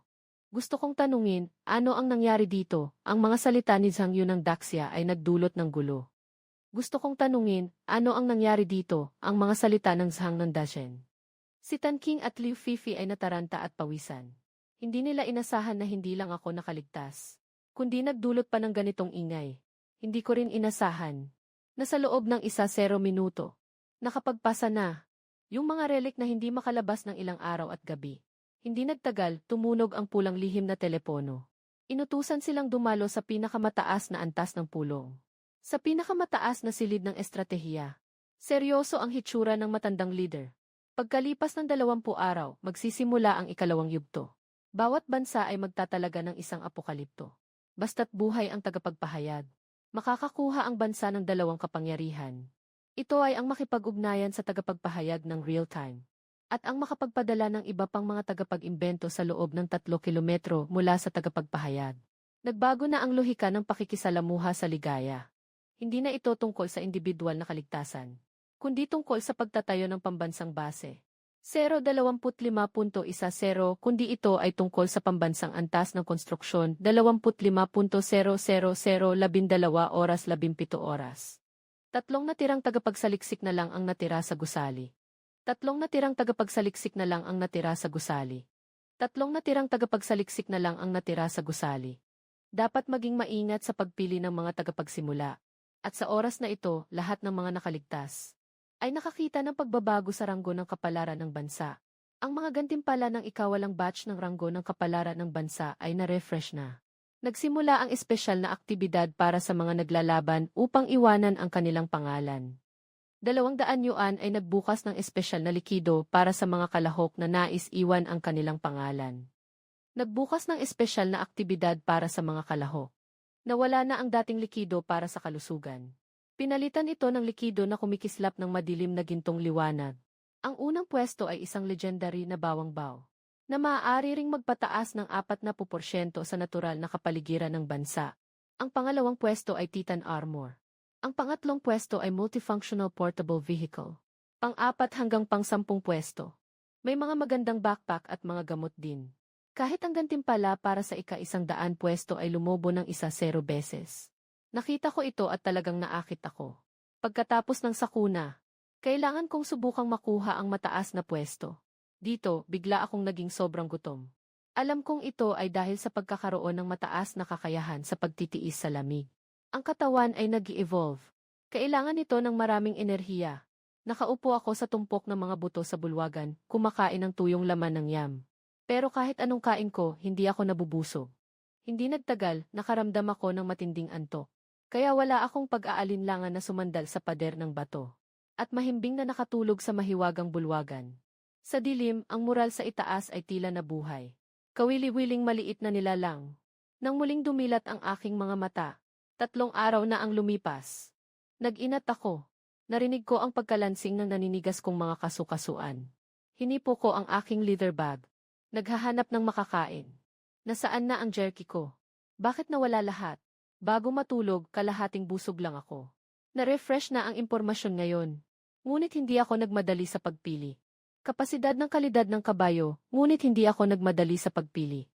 Kapasidad ng kalidad ng kabayo, ngunit una kong binuksan ang personal na interface ng pambansang sistema. Hindi ko inasahan na makakatulog ako. At nakakuha ako ng mataas na antas ng resistensya sa lamig. Piniga ko ang aking braso. Mas matatag na ang mga linya ng kalamnan kumpara dati. Parang may mainit na lakas na umaagos sa ilalim ng balat. Ngayon, ako. Kung babalik ako sa unang araw na dumating ako. Kahit walang down jacket. Kaya kong makayanan ang bagyo ng niebe. Kahit nasa puting sakuna. Maaari din akong magtagal ng 1 oras o higit pa. Sa ika-8 batch ng mga tagapagsimula. Walang ibang mas matibay sa lamig kaysa sa akin, di ba? Talaga namang ako ay isang henyo sa pagtitiis ng lamig. Ngunit nang tumingin ako sa kanang ibaba, nagtigas ang aking ngiti. Sa ilalim ng bar ng kakayahan, ang titig ng Diyosa ng yelo at niebe ay tila hindi akma. Itim pala ang label na ito. Sa pagkakaalam ko, lahat ng label ng mga mataas na sibilisasyon ay kulay ginto. Positibong buff iyon. Hindi pa ako nakakakita ng itim. Mukha itong sumpa o negatibong epekto. Ayos na rin, mas mabuti na ito kaysa wala. Dahil wala namang kakaiba sa katawan ko. Kaya't unahin na lang ang ating kapatid na si Feng Shuang. Kaysa sa mga label, mas nakakapagod ang ranggo. 3 araw na akong hindi nakapag-upload ng mga materyales. Bumagsak na ako mula sa top 100 hanggang sa labas ng 3,000. Nang buksan ko ang ikawalang batch ng National Fortune Rankings. 5 ikalawang produkto ng Beijing, nakita ko ang 473,013,2 ikalawang Beijing Gin na materyales. 300 napakarami ng mga materyales na in-upload ng unang at ikalawang pwesto. 1,807,306. Napakayaman ng mga materyales na na-upload ng unang at pangalawang lugar. Napakayaman ng mga materyales na na-upload ng unang at pangalawang lugar. Parang iniisip ng grupong ito na ang disyerto ay kanilang likod bahay. Tumingin sa sarili. Mas malinis pa ang bulsa kaysa sa mukha. Yung kaunting asul na berry, hindi sapat para punan ang mga puwang sa ngipin. Magandang balita na tumaas ang limit ng kalidad ng hiyas sa 500. Pero sino ang makakayanan ang bumagsak ng 1-0 puntos sa loob ng 1 oras? Sistema, tulungan mo ang bata. Misyon, ngayon ay natrap ako sa pinto at hindi makalabas. Ayaw ko ring makipagsapalaran sa mga pangalawang antas na halimaw sa loob. Kaya't ang huling pag-asa ko ay nakasalalay sa sistema ng impormasyon. Kaya't hindi na ako nag-atubili. Pumili ako ng buhay. Sa susunod na segundo, ang liwanag ay kumikislap sa aking paningin. Isang gintong liwanag ang biglang kumislap sa aking retina. Ayon sa impormasyon ngayong araw, may survival item na nakatago sa loob ng kuweba. Isang rare na survival blind box iyon. Nakalibing ito sa lalim na 1.3 metro sa ilalim ng lupa. Nang bigla akong tumayo, bigla kong naalala na dati mula sa legendary blind box ay nakuha ko ang isang sasakyang snowmobile. Iyon ang kayamanang nagbago ng aking kapalaran. Kahit na ito ay isang bihirang asul na blind box, pero sa ilalim na ito na walang tao. Tiyak na ito ay isang malaking tulong. Nagbigay na. Nasa loob ng kuweba. Hindi na kailangang lumabas. Hindi ko alam kung sino sa mga cute na ito ang pumili ng blind box. Hindi pa nabuksan. Napunta sa akin ang biyaya. Nang makita ko ang eksaktong lokasyon ng koordinada, biglang nanigas ang ngiti ko sa mukha. Nasa pinakaloob pala ng pugad ng madilim na angkodemon sigil sa ikalawang mundo. Matigas kong iniikot ang ulo ko. At tumingin sa likod sa mural ng diyosa. Tulungan mo ako, Ate Feng Shuang. Ano bang gagawin ko? Libu-libong tao ang humihiling na magsimula. Kasabay nito, dahil sa 3 araw na walang laman ang aking live stream, na nagdulot ng milyon-milyong manonood na naghintay ng 24 oras. Sa gitna ng kaguluhan, lumitaw ang gintong banner ni Wang Gang, na nagbigay ng kapanatagan sa mga manonood ng Daxia. Ngunit nagdulot ito ng pang-uyam mula sa mga banyagang manonood, na nagkomento tungkol sa aking kasikatan. Mataas ang ranggo ngunit mababa. Walang silbi ang daloy. Hindi karapat-dapat na maging tagapagsimula. Nang akala ng lahat na magpapatuloy ang itim na screen, biglang umingay ang mahinang tunog ng kuryente. Sa wakas, lumiwanag ang live stream na tahimik sa loob ng 3 araw. Malugod na tinatanggap ang Diyos na bumalik. Ang nawawalang tao ay nagbalik. Ganito ang labis na pagkahumaling. Napamangha ang mga unang beses na dayuhang nanonood ng live stream. Napakamangha nila. Naglagay ba ng beauty filter si Idol? Ang kutis niya parang jade. Magandang umaga sa lahat. Ngayong araw, bala kong bumalik sa yungib ng paniki. Grabe, Yuje, anong nangyari sa balat mo? Tapos na ako dito kaya pinunasan ko ang pisngi ko. Grabe, Yuje, anong nangyari sa balat mo? Kaya't itinaas ko ang aking kamay at hinaplos ang aking pisngi. Naramdaman kong hindi na magaspang ang aking balat. Ang aking katawan ay mas matatag kaysa dati. Bawat pulgada ng kalamnan ay puno ng lakas. Umakyat ako sa pader ng bato. Ang nakasusulasok na amoy sa hangin ay lalong tumitindi. Unti-unting lumilitaw sa itaas ang mga bakas ng madilim na halimaw. Mga 2 oras ang lumipas.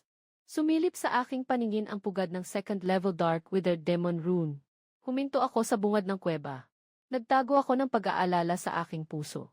Ang blind box na ito ay tila isang relikya ng isang penir. Hindi pinalad. Nadampot ito ng Dark Wither Demon Rune na naglalakbay para manghuli. At dinala pabalik sa kanilang pugad. Kahit malapit lang ang blind box, hindi rin ako basta-basta pumasok. Nakatagilid ako sa likod ng bato at maingat na nagmasid sa lupain. Masyadong matarik ang pader sa kaliwa, madaling madulas at makagawa ng ingay. Sa gitna ay makapal na tambak ng dumi. Kapag tinapakan ito, lulubog ka sa putik. Ang tanging magagawa ay ang kanan, malapit sa pader ng bato, sa lugar ng mga buto. Buti na lang may tulong mula sa impormasyon ng kapaligiran. Tanging sa ganitong marumi at magulong sitwasyon makakahanap ng daan. Matapos ang ilang minutong pagsusuri. Dahil sa kanan na pader ng bato, dahan-dahan akong pumasok sa yungib. Nakatagilid sa itaas ang masisikip na ikalawang antas ng mga simbolo ng mahika. Ang tunog ng mga ngipin ay umuusbong at humuhupa. Sa ilalim ng aking mga paa ay isang putik na halo-halong mga buto at dumi. Isang maling hakbang ay walang katapusang kaparusahan. Hindi ko kayang gumawa ng kahit anong ingay. Dahan-dahang gumalaw. Agad itong huminto sa isang hindi kapansin-pansing dalisdis ng putik. Nagbigay ng babala ang sistema na ang blind box ay nasa ibaba. Kaya't pinigilan ko ang aking paghinga at pinigilan ang masangsang na amoy na sumisiksik. Lumuhod. At dahan-dahang ipinasok ang haluang metal na pala sa malagkit at mainit na putik. Unti-unting inaalis ang takip. At ang mga nanonood sa live stream ay halatang naguluhan sa ginawa ko. Sunod-sunod ang mga tanong sa chat kung ano ang hinahanap ko. May ilan pang tumaya na imposibleng may kayamanan dito. Ano bang kayamanan ang meron sa lugar na to? May ilan pang tumaya na imposibleng may kayamanan dito. Biglang may naramdaman akong bahagyang paggalaw sa lupa. Napatigil ako sandali. Maingat kong inalis ang huling patong ng dumi. Ang asul na liwanag ay tahimik na namumukadkad sa dilim. Hawak ko ang mabigat na metal na kahon. Walang anumang panghihinayang. Lumiko ako at agad na umalis sa daan. Tahimik ang buong proseso. Mukhang hindi pa napapansin ng mga demonyong paniki. Na ang kanilang pugad ay pinuntahan. Ang mga komento sa livestream ay agad na puno ng mga tandang pananong at pagkamangha. May mga pumuri sa kinis ng galaw ko. May mga bagong manonood na litong-lito. Hindi nila nakita ng malinaw ang lahat ng ginawa ko. Pero hindi ko na pinansin ang mga komento. Nakatuon lang ako sa pag-alis. Hanggang sa tuluyan akong makalayo sa pugad ng mga demonyong paniki, doon lang ako nakahinga ng maluwag. Makaraan ang 2 oras. Bumalik ako sa mainit na bulwagan ng thermal cave. Agad akong tumakbo sa tabi ng maliit na sapa. Hinubad ko ang damit na amoy mabaho. Paulit-ulit kong hinugasan sa malamig na tubig ng sapa. Hanggang ang natira na lang sa katawan ko ay ang amoy ng malamig na tubig. Pagkatapos, nakahubad ang itaas ng katawan ko. Nakaupo akong nakatukod ang mga binti sa mainit-init na batong luntian. Pinagmamasdan ko ang nalinis na blind box sa harap ko habang nag-iisip. Karaniwang naglalaman ang mga rare-level blind box ng advanced survival gear. Tulad ng mga damit na pampainit, mataas na kalidad na kagamitan, o mga espesyal na gamot. Gray, nakuha ko na. Nakarinig ako ng tunog at ang mga produkto ng mataas na sibilisasyon ay palaging maaasahan. May pakiramdam na ito, hindi ba, kaya't ngumiti ako ng kaunti. May nararamdaman ba ang puso? Tumingin ako sa kamera na may nakataas na kilay. Nagsimula na ang tunog ng malinis na mekanikal na lock. Malinaw na tunog ng mekanikal na kandado. Na umaabot sa katahimikan ng yungib. Dahan-dahan kong inangat ang takip. Nakahiga lamang ang isang nakatiklop na pilak-abo na kapa. Na kumikislap na parang mercury. Maliban dito, wala nang iba. Sa oras na ito, umabot ang tunog ng sistema. Nakuha ang isang bihirang polar optical camouflage na kapa. Nang marinig ito, inihanda ko ang balabal. Agad na lumitaw sa aking retina ang mga katangian. Inangat ko ang kamay at hinawakan ito. Ang pakiramdam ay malamig at makinis. Dali-dali ko itong isinusuot. Ang balabal ay otomatikong humugis sa aking katawan. Sa mga sandaling ito, pagkatapos ng bahagyang pagyanig, isang kamangha-manghang tanawin ang nangyari. Nakita sa screen. Ang ibabaw ng aking katawan ay nagkaroon ng mga alon ng tubig. Sa susunod na segundo ay tuluyan ng nawala. Tanging ang mga batong asul sa ilalim ng aking mga paa ang naiwan. Ang eksenang ito ay nagpasabog sa mga komento. 21.1, 38 ano nangyari, 17 komento, wow, ay 1.05, 36. 21.1, 33 anong klaseng teknolohiya ito, 20 komento, wow, 21.05, 30. Walang katawan, 20 komento. Ang mga tao ay talagang may mga taong hindi nakikita 21. 33 wow, 1.05, 33. At paulit-ulit kong sinubukan sa kanlungan. Mabilis kong naunawaan ang katangian ng balabal. Ang ganitong uri ng kagamitan ay bihira rin sa mga rare na blind box. Maaari kong sabihin na talagang swerte ako sa pagkakataong ito. Ngunit ang saya ay mabilis na nawala. Ang matinding gutom ay parang mga pangil na humahaplos sa dingding ng tiyan. Habang umaagos ang asido sa aking tiyan, nagdilim ang aking paningin. Kahit gaano kaganda ang kapa, hindi nito mapupuno ang tiyan. Kaya pinilit kong bumangon. Hinukay ko mula sa imbakan ang 2 inihaw na itim na isda na niluto ko noon. Umupo ako sa batong sahig at dahan-dahang umata. Pero hindi pa rin ako nabusog. Pagkatapos kumain, yumakap na lang ako sa sarili sa isang sulok. Nagpahinga ako sa mababang enerhiya. At least, hindi ko na kailangang tiisin ang matinding lamig. Ngunit hindi nagtagal. Tuluyan nang naubos ang mga suplay ng pagkain. Mas ikinababahala ko ay ang patuloy na epekto ng titig ng Diyosa. Bago matulog, sumulyap ako. Ang mga impormasyon sa retina ay umabot na ng 10 puntos. At ang sakuna ay natitira na lamang ng 3 araw bago humina. Sa panahong iyon, makakalabas na ako upang manghuli gamit ang mataas na kakayahan sa pagtitiis sa lamig. Gabi na ito, nahulog ako sa isang hindi pa nagaganap na malalim na panaginip. Walang hangganan ang mundo sa panaginip. Tanging ang malakas na hangin at nyebe ang natira. Ang matinding lamig ay sumisiksik sa lahat. Ang aking ipinagmamalaking kakayahang labanan ang lamig ay ganap na nabigo. Pati ang kaluluwa ko ay tila mabibiyak sa lamig. Nahihirapan akong itaas ang aking ulo. Saan ito? Makikita sa gitna ng bagyo at nyebe. Ay isang anino na nakasuot ng balabal na gawa sa aurora at bagyong nyebe. Na may likod na nakaharap, na nakapaa sa kawalang katiyakan. Ang espasyo sa paligid ay patuloy na bumabagsak at muling bumubuo dahil sa matinding lamig. Iyan ang diyosa ng yelo at nyebe. Ba! Sa gitna ng malabong kamalayan, isang matinding pagnanais ang bumangon sa aking puso. Kahit na bawat hakbang ay may kasamang sakit ng pagkasira ng kaluluwa. Patuloy pa rin akong naglalakad pasulong. Nang ang aking kamalayan ay malapit ng mapagsama ng hangin at nyebe. Isang malamig at dakilang tinig, na may bahagyang buntong hininga, umabot sa kaibuturan ng aking kaluluwa. Panahon na upang umalis, sabi niya. Isang mainit at banayad na lakas ang biglang nagtulak sa akin palayo. Bigla akong nagising. Matapos lumabas ang karaniwang paalala sa harap ng liwanag. Isang madilim-lilang espesyal na paalala ang pilit na lumitaw. Nang makita ko iyon, bigla akong napaupo mula sa batong sahig. Habang nagsasalita, hindi ko na malayang hinawakan ko ang sentido ko. Isang pagkabigla ang bumalot sa aking mukha. Mula nang mapansin ako ng diyosa ng hamog at hangin. Palagi akong nasa ilalim ng matinding tensyon at stress. Pero sa sandaling ito, ang bigat at pagkapagod na iyon ay tuluyang naglaho. Napalitan ito ng isang hindi pa nararanasang gaan at linaw. Lalong tumalim ang aking mga pandama. Ang buong mundo ay parang lubos na luminis sa aking paningin.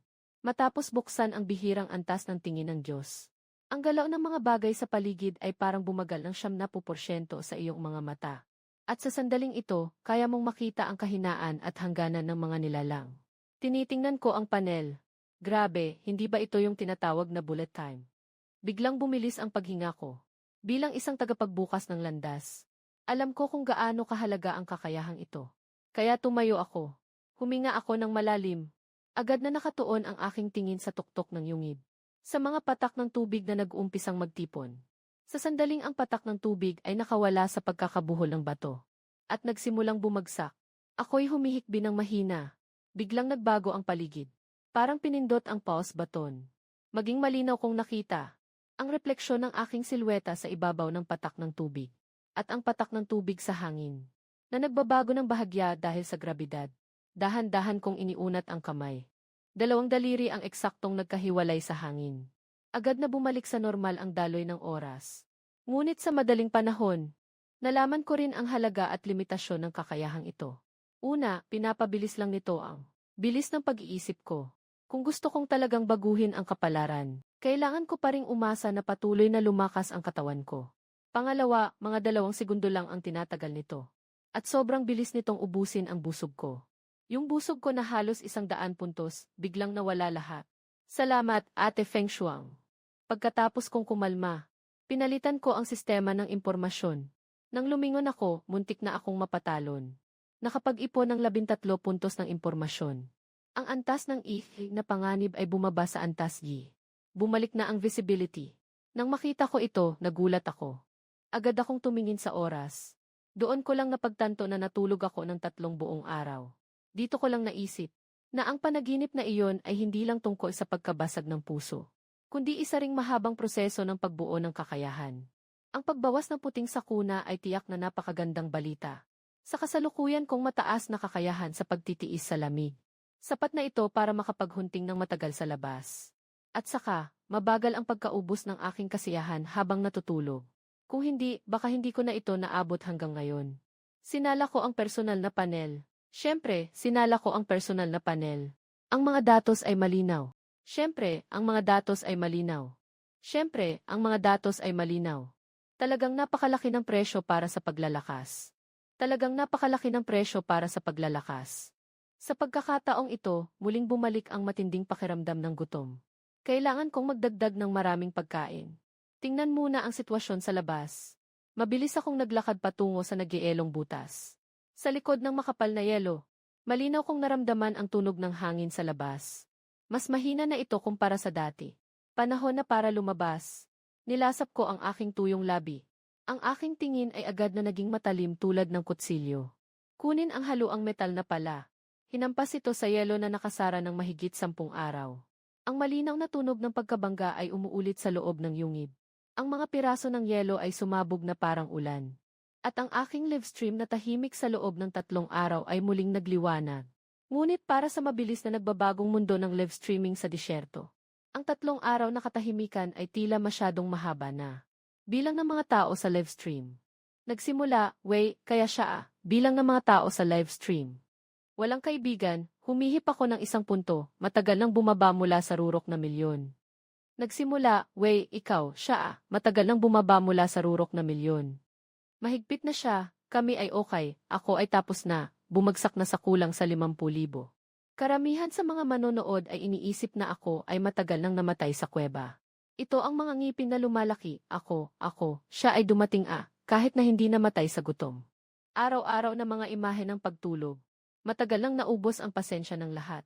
Kunti na lang ang mga tapat, tumutukoy sa individual. Napaka-individual na nito, ang mga tagahanga at mga curious na tao ay nananatili. Few, diretsong sabihin, nagising na ang Diyos, napaka-individual na nito.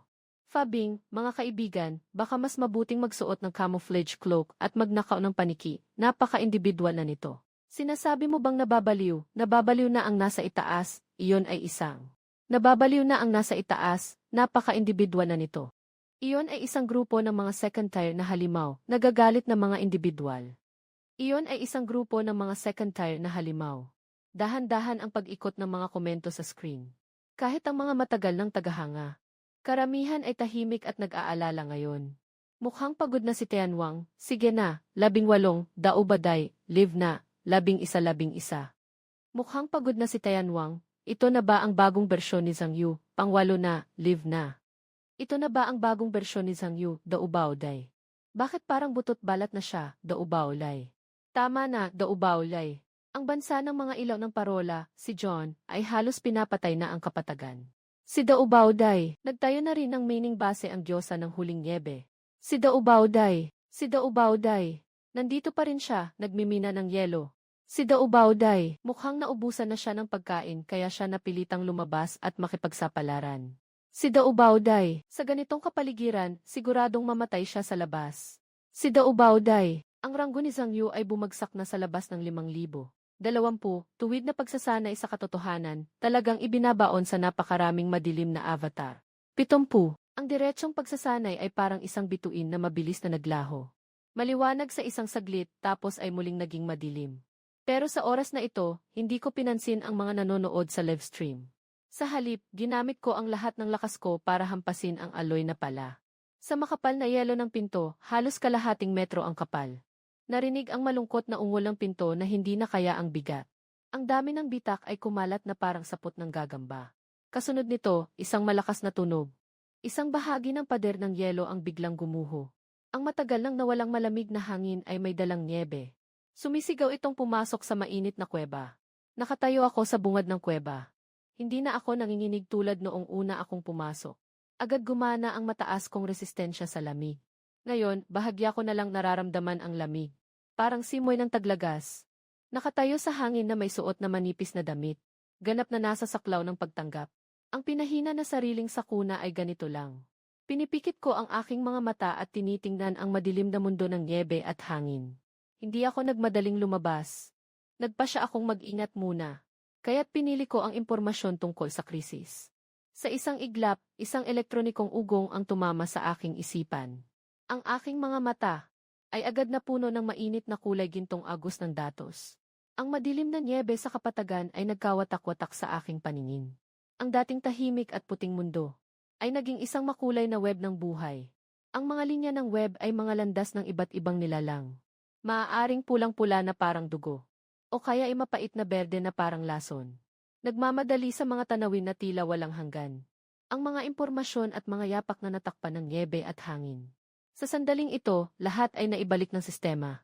Naka-highlight sa aking retina. Matapos ang ilang araw, muling naging epektibo ang impormasyon tungkol sa krisis. Sumakay ako sa isang legendary na snowmobile. Biglang nagbigay ng lakas ang aking mga binti.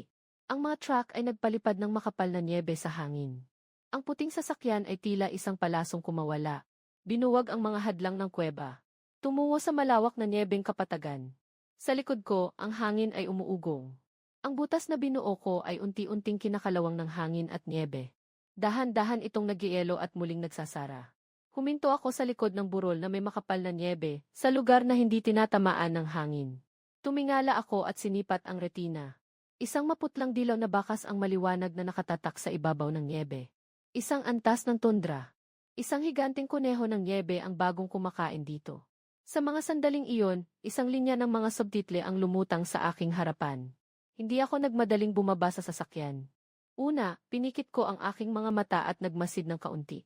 Iba ang ganitong ligaw na kuneho ng nyebe kumpara sa mga daga na natutulog sa taglamig.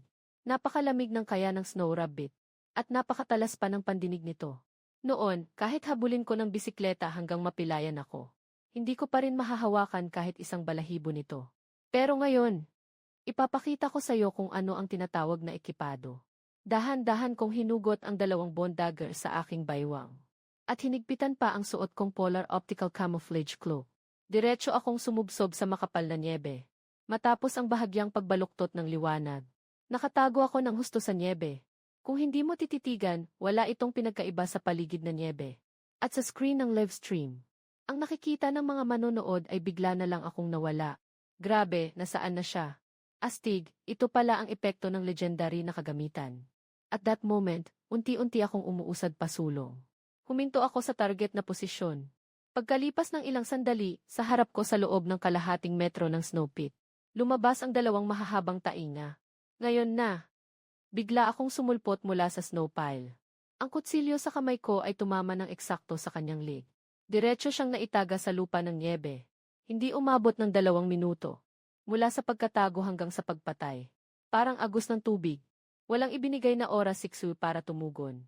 Agad kong kinuha ang buto. Pinunasan ko ang dugo sa nyebe. Hawak ang kuneho na nanginginig pa.